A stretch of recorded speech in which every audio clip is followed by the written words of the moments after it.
Fragile life. The pine tree. The pine tree on the cliff represents money, property, reputation, status, etc. While these things are considered the hallmarks of a successful life, in the face of death, they are powerless and without meaning.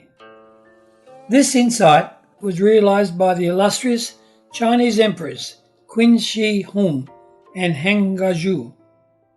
When their end came, they could not help but sigh, "Ah, life is but a dream within a dream." Thus, they quietly left the world. Can we cling to our money, property, reputation and status, as well as greet death with a smile on our face? That is impossible, because when death comes, none of it can come with us. The vine. The vine is a metaphor for the habitual ways we unconsciously cling to life. If we are young or middle-aged, we automatically assume that we have 20, 30, even 40 more years of life. But should we have this much time, or even more? What of it? Think about it. Like a dream, the past 20 or 30 years have gone by in the time it takes to say impermanence. And it will be the same for the days and years ahead. The mice. The white mouse and black mouse indicate day and night, bit by bit, and they do away with our lifespan. As they say, one day more is one day less. Whether we are hurrying or resting, active or idle, the clock is always ticking the moments of our lives away. Ultimately, the vine is bound to be nibbled away and then death. A wily fox looked into a vineyard and saw endless clusters of plump, delicious grapes on the vines, and immediately began to anticipate a delicious meal. But the fox was too fat and could not fit between the slats of the fence.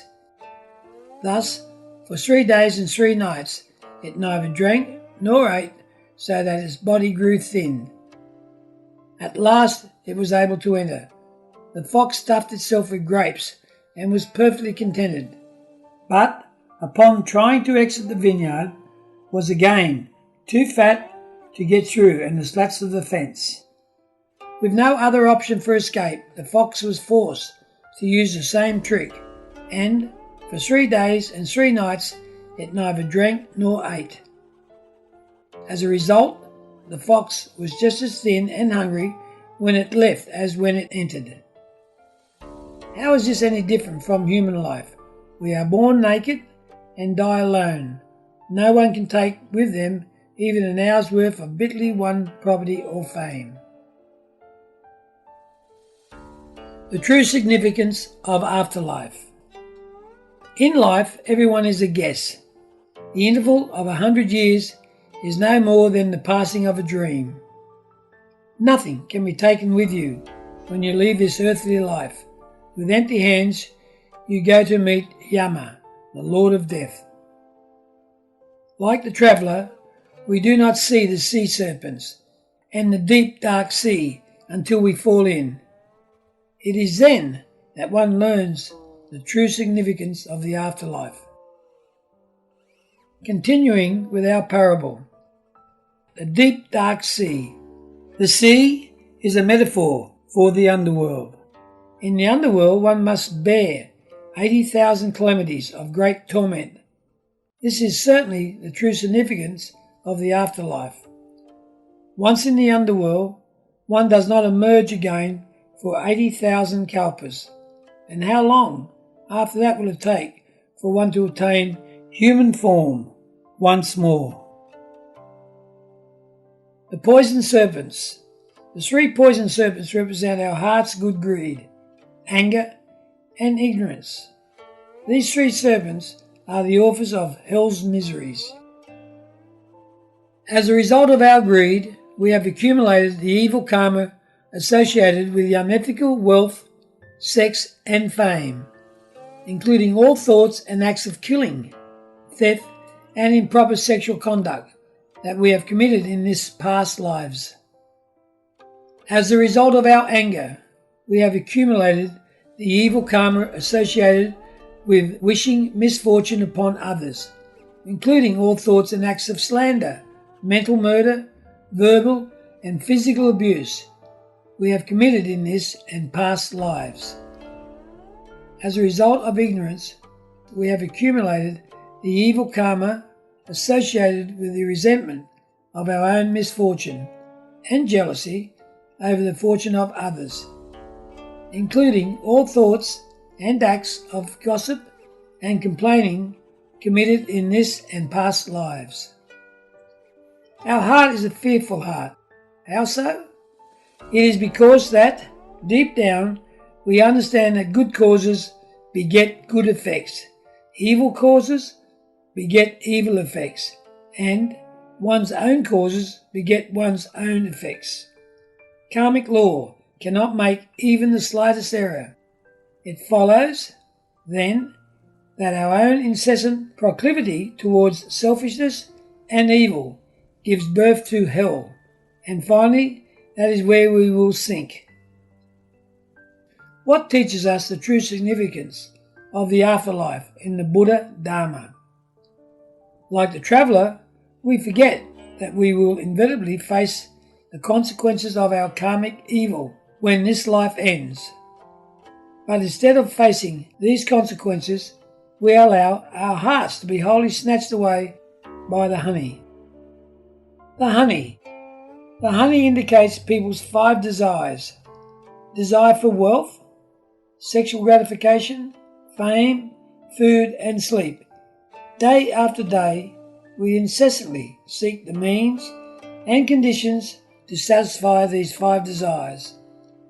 But by licking the honey, by unconsciously grasping our desires and spiraling deeper into karmic evil, we are ignorantly sowing the seeds of future pain and suffering. Are we not one and all? The very image of this foolish traveller, Shakyamuni Buddha, in this parable showed us the true nature of life and also pointed towards the solution. Do not let death catch you by surprise.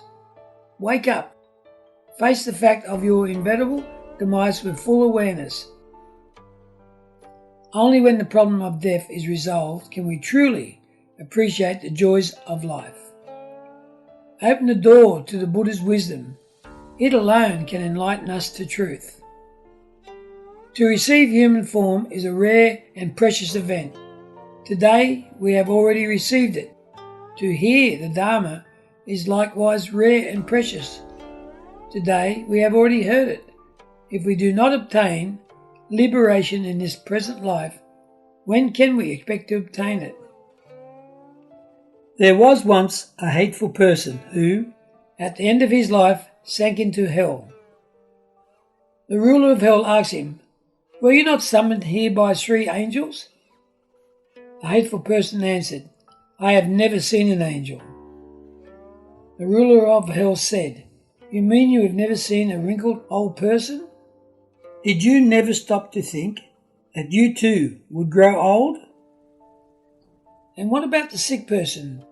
Did you never consider that you too would become sick? And then there is the lifeless corpse. Did you ever ponder on the fact that you too would meet the same fate?" The sinner answered, "I have seen all of these, but I arrogantly ignored them and did not properly consider this issue." The ruler of hell said, "Now you understand.